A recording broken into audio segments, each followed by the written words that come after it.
Welcome to the Northeast Kingdom Voice. I'm your host, Scott Wheeler. Today's guests are two members of the Derby Historical Society. They're here today to talk about an upcoming event and about the Historical Society in general. They are Bill Gardine and Ken Lawson. Welcome to the show. Thank you, Scott. Thank you. Well, Bill, you're no stranger to the program. You've been on before, but Ken, you're a newcomer, first time. That's right. My family and I recently moved to Derby, and although we've owned property in Derby for about 13 years, I was in the Army and stationed in various places overseas and in the U.S., and have recently retired and moved to Derby, and we're renovating our home now. Right. And a little bit of interesting information about you, Bill, is NEK TV, where this program is being recorded, was your digs for many years when it was Associated Insurance. That's right, Scott. I was an insurance agent here for 31 years when it was Associated Insurance, and been retired now almost 6 years. And how has retirement been treating you? I know you hit the road with your camper. It's been doing very well. I really enjoy it, and keeps us pretty busy, actually. So there's life after, well, I guess this is for both of you. Is there life after work? There is. We can be more selective. We can focus on things we enjoy. There's opportunities to volunteer, Right. and opportunities to be spontaneous that you can't do when you're employed full-time. Right. So, all right, well, that's a good lead into about things to do and volunteer is the Derby Historical Society. I know, Bill, you've been involved with it for many years. I don't know about from the beginning, but you've been involved with it many years, and I know you're always looking for volunteers. You're looking for members, and just looking for people to come and appreciate the events you hold. And that's right, Scott. The Historical Society is an important part of life in Derby. We collect all the history of Derby and have it in our museum on Main Street next to the junior high, and we have it set up into displays and exhibits where people can come in and really look at Derby all the way back to when it was founded in the late 1700s. Tell us a little bit about the building it is in, because it isn't just any building. No, we moved into the current location we're in, which is known as the North Hall on Main Street in Derby, next to the North Country Junior High. And it was built in around 1840 as part of the Derby Academy campus, where the high school was located, where the junior high is now. And the building we're in was a dormitory and classrooms and various functions over the years, and ended up as the superintendent's office. Most people today alive know it as that. And we took it over 10 years ago and underwent some pretty significant renovations because it hadn't been renovated or repaired much over the years, and we've really worked hard to bring it to the position it's in today. You've renovated it, but from what I know, you've also tried to keep it and bring back its historic character. Because I believe you even looked at. Am I correct that you even looked at the paint? And yeah, actually, people are kind of surprised when they come and drive by and they see it's kind of a ochre yellow, and everybody thinks that colonial buildings were all white. But in reality, that's not the case. And in fact, we brought in a grad student from University of Vermont's archaeological program, and they did a paint surface analysis and got down to what they felt was the original color, which is what we recreated in the paint, which is, like I said, sort of an ochre yellow with a green trim. And it's very distinctive, and people don't realize that in that era of the mid-19th century, that a lot of buildings were painted in colors other than white. No, I know that's true. Now, Ken, what brought you? Well, first of all, what brought you to this region of the country, this state? Well, I'm a New Hampshire person already, but my wife is a Barton Westmore girl. And so after being in the military for over 30 years, moving every 2 to 3 years around the country and overseas, I spoke to my wife maybe 15 years ago and I said, it looks like this military lifestyle is going to be the norm for us, and then it will be a career. I said, you have earned this. Where do you want to live when we're done the military adventure? You can pick any place in the country you'd like to live, and we'll move there. I thank you for being supportive of me every 2 to 3 years moving and never complaining. The kids never complained. So I said, where do you want to live? And she didn't blink an eye. She said, I want to live in the Northeast Kingdom of Vermont. And like I said, she has Barton and Westmore roots, so we looked at homes for a few years, and about 13 years ago we bought our home in Derby. Been renting it out ever since and are moving into it now. Right. And I assume you have a real love for history because you've written articles for me, and then you connected with Bill. But how did you get your love of history? My love of history goes way back, even until maybe junior high school and high school. And when I was in the military, I served as a chaplain, but I also served as a historian. And so I would write articles for the Army, not just religion articles based on the chaplaincy, but strategy articles and history articles and biographical articles for the military. And that accelerated my interest in writing history, researching history. And the connection to Derby is that something very significant, well, several things, but one thing in particular significant in Derby's history was the raid in Derby during the War of 1812, when British soldiers came across the border from Stansted and raided in Derby and attacked a compound and looted the supplies there and took back to Canada horses and other kinds of supplies. And that intrigued me from a military perspective. And then as I dug deeper, I realized that Derby has a significant history related to the Civil War. Right, absolutely. And so that was the motivation to dig a little deeper into that to find out about Derby's Civil War history. So now you've written a book, and you're going to have a program on the topic about the raid. The topic for the talk, it's Sunday, October 15th. Right. At 2 o'clock in the afternoon, and the topic has to do with the Civil War, Derby in the Civil War, but particularly not only Derby, but the whole Vermont northern border with Canada was a hostile area for the latter year and a half of the war. Was really on the front lines, if you will, after the St. Albans raid of October of 1864. And so Derby and other communities mobilized, set up guards, federal troops were patrolling the area.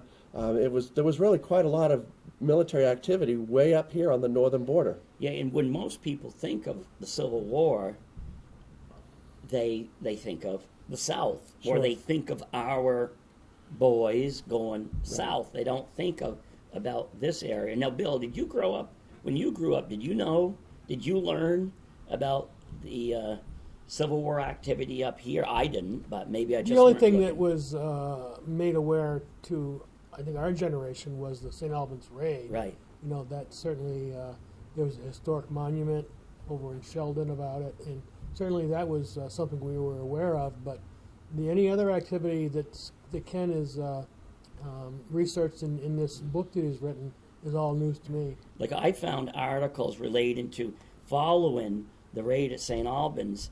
Troops rallied down at the Memphremagog House, which is where the railroad station was there, but it's where the state office building is now. It was a big hotel, but no, I didn't.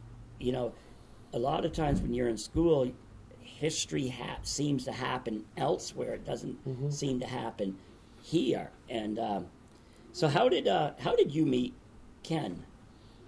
Well, we're neighbors for one thing. He bought the house just up behind my house on the hill, and I think he realized that I was involved with the local historical society, and at the time he was beginning to research his book on the War of 1812 raid, Right. and I got involved with him on that and gave him access to our archives and our museum, and was very interested in what he come up with, and he was gracious enough to let us market the pamphlet that he produced along with this one here. Right. So what are some of the highlights in your book and in your presentation without giving away too much, so we can get people to go? Sure. A minute ago you mentioned Lake Memphremagog, and there's something really interesting about that.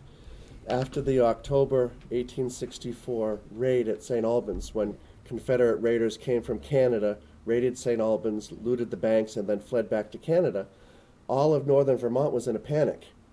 And there were rumors that there was going to be a large-scale Confederate raid into northern Vermont. Right. One of the ways they thought the raid would come would be by water, Right. over Lake Memphremagog. And so a day or two after the raid, panic set in this general area, and rumors started flying that the Confederates are coming, they're going to take the ferry from Magog and come across the lake and invade. And the excitement got so enthusiastic that calls were made down to Norwich University to get the cadets to come and help defend Newport. And so coming from train to Barton and then marching or by wagon or however they got to Newport, we don't know. It's not in the records.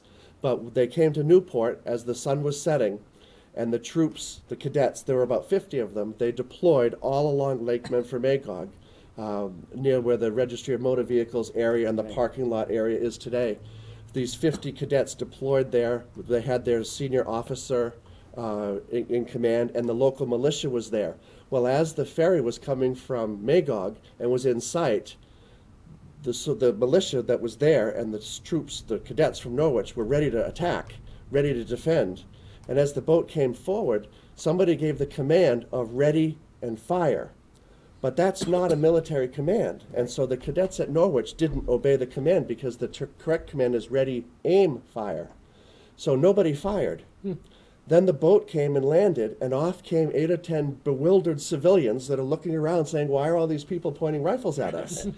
So that's the so-called Battle of Lake Memphremagog that never was. Really? It's one of the interesting stories related to northern Vermont in the Civil War. Yeah, that's so fascinating because, nothing I learned about in school.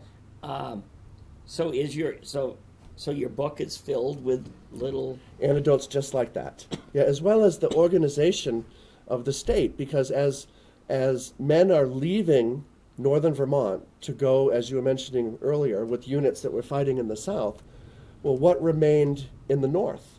There were those that were too young to fight, those that were too old to fight, or those that had already fought but had come back because they completed their tour of duty. Right. In addition to that, there were the wounded that were back home rehabilitating. And so that basically left northern Vermont somewhat defenseless. But then where was the threat? There's no threat from the Confederates, from Canada, or was there? In fact, there was.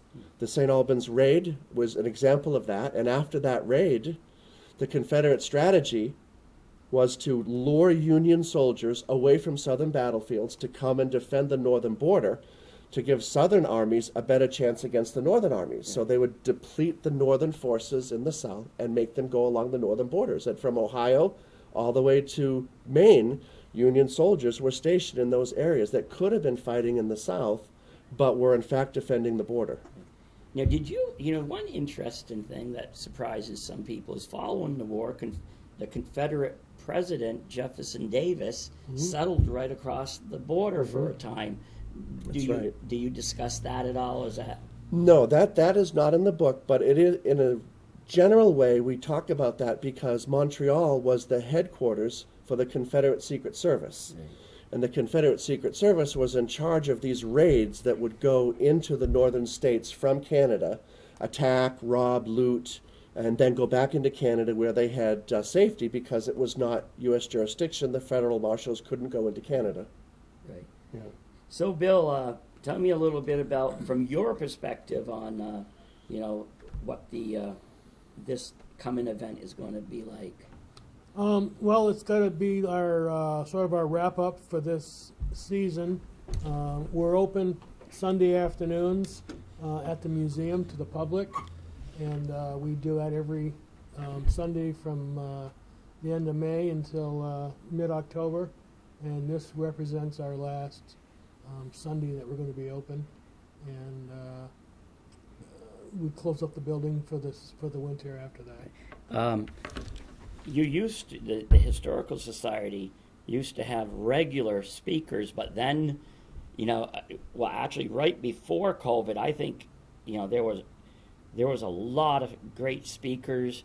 It was really ticking along, and then all of a sudden, COVID hit. Boom. Yeah, certainly the pandemic put a monkey wrench into a lot of organizations, and Historical Society is certainly one of those. And the other thing is that as time marches on, folks pass on, and in historical societies, by and large, a lot of the folks that are involved are older folks, and over time you lose them, and you have to recruit younger folks to come in and take an interest and be involved. And that's really what our mission is these days, is to attract interest from folks that want to learn more about local history, and also understand that it's not a real commitment to be a member of the Historical Society. Pretty low impact activity. Tell me, you talked about older folks.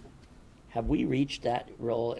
Are we yet in the older folks role, or are we? No comment. Everything's relative, Scott. But, I used to think that I was a youngster, and now I'm not. Right. So I think about. I am sure you can think of many more, but I think of some of the greats there. Chet Carpenter, Dick Hall, Ruth Lindy LePens. Palin.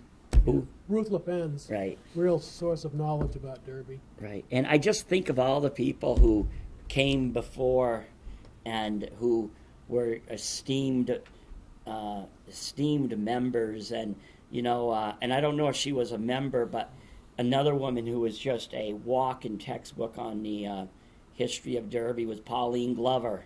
Yes, Polly was very much an important resource for anything. People would call us up asking the question about something, and if I didn't know or no one knew in our group, refer them to Polly, and she would generally have the answer. Like I don't know how many porcupine ears the current town clerks collect, but Pauline collected many porcupine ears, because when there was a bounty, that people would shoot porcupines, cut off their ears, and then give them to Pauline, and then she'd give them their whatever amount. And so I don't know if Faye Morin, who's now the town clerk, collects too many porcupine I think they ears. probably did away with that. But so I think back, and so those of us from Derby and recording Derby history, we have big shoes to fill, especially in light of their passing, because they really held a lot of knowledge, these people did. That's the case for sure, Scott. And while we're not old enough to have lived some of the history that generation did, the fact that we're interested in it and we try to keep it alive by maintaining the museum and offering these programs, I think is a very important thing to do. Right. And even though we didn't live their history, we've now lived long enough to live through other sections of the community's history. It's like, for example, it went from a farming, milling town to now, it's almost the retail region of Orleans County, if you count the Derby Road. So it's been and how many people our age, like if you post on Facebook just a photo of Jay's Snack Bar, boom, the feed comes to life. The memories come out. And so even though they've missed, we've lost a lot of that, the knowledge from the older people. Now we hold different knowledge. Yep, that's for sure. And we're hopeful that the knowledge that we have and our love for history we can pass on to the next generation. And so Bill and I and others at the Derby Historical Society have been thinking about ways to attract young people, to attract school-age guys and gals to want to be part of the program. We're thinking about different ways we can be creative to not only do programs for them, but do programs with them as partners in different ways to make history alive and relevant for them. You know, one suggestion I have, and I don't mean this just for Derby Historical Society, but it would be really nice to put on some programs for teachers. You know, maybe because it's and this isn't a criticism of teachers because they have limited time, but I sometimes go and speak in schools about local history, and even the history teachers really don't have a feel for local history or regional history. And a lot of times what I find is if you can tie a historic, like for example, if you're tying this region to the Civil War, well, that makes it more pertinent for kids. Thus, they might be more inclined to learn about the global effects of the Civil War. It's just like what I tell people. If you have a kid who's who really likes sports, well, have them do a piece on Charles Adams, the founder of the Boston Bruins, and he was from Newport Center. So Interesting. yeah, and you know, if you can tie history. Yeah, I think it's hard things to do these days. In fact, Ken and I were talking about it on our way down here today, trying to integrate some of what we find interesting into local curriculums. But it's tough because schools today, they have a Common Core curriculum. I know. And they don't veer very far from it, and they don't really have the time or the space to add things. So it's a struggle, but I think it's one that we continue to try to get them to integrate some local history. So when is this event again, this presentation? It's Sunday, October 16th. 16th. 16th. I'm sorry. Yes. I think I said the 15th earlier. It's the 16th, 2 o'clock in the afternoon at our museum on Main Street in Derby. Right. And you usually have drink and... Yeah, there'll be some refreshments there, and you can tour the museum, and a lot of folks have never been in and are surprised to see what we have. We have a lot of great exhibits. Yeah, I remember the days when it was, you know, it was largely dormant.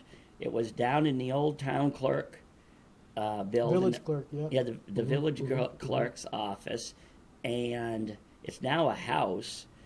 But those were different days. Now it's, well, leading up to COVID, it was very active, and now it looks like you're starting to come back to life. We're trying to. Ken is retired and has moved back to Derby, moved to Derby full time, and we're hoping that he's going to help us get a new focus and move forward. Right. You know what's interesting? We all do history here, but we all take it from a different perspective. I'm an oral history person. I like to be able to talk to the people. You're very academic. You know more knowledge. You have more knowledge.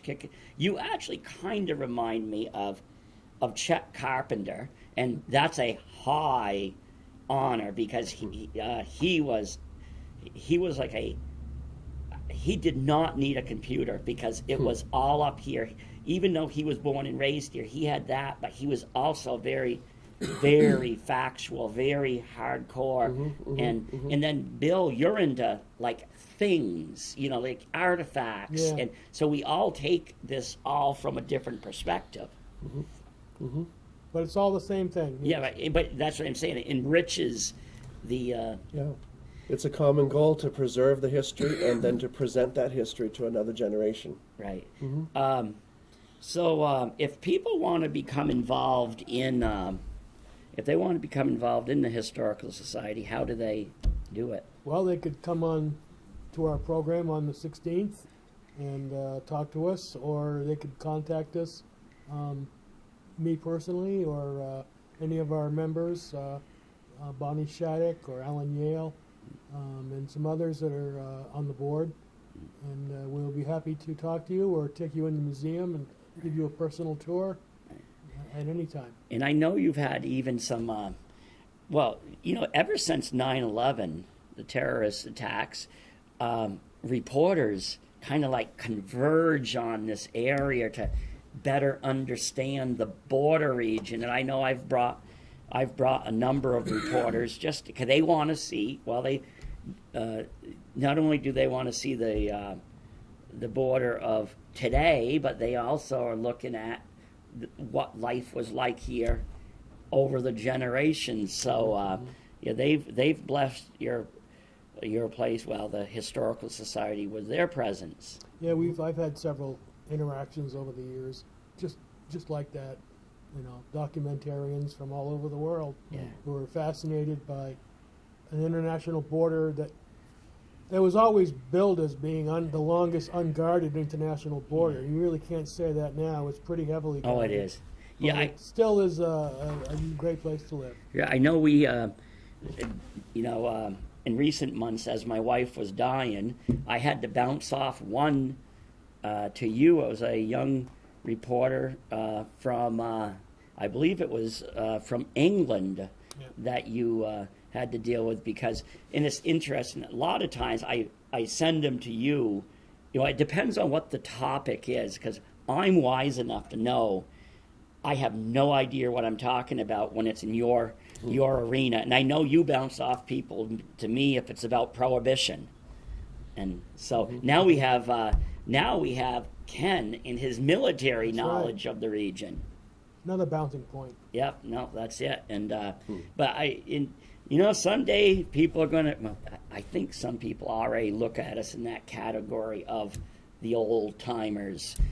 We just don't. The only people who don't look at us as the old timers are the people looking back at us out of the mirror, and we still think we fall into the youthful generation. Right. Yeah, it's true, Scott. So, okay, we only have about another minute left. What more would you like to say? All right, start with you, Bill. Just think about taking a couple hours and coming to our program on October 16th and get a taste of local history.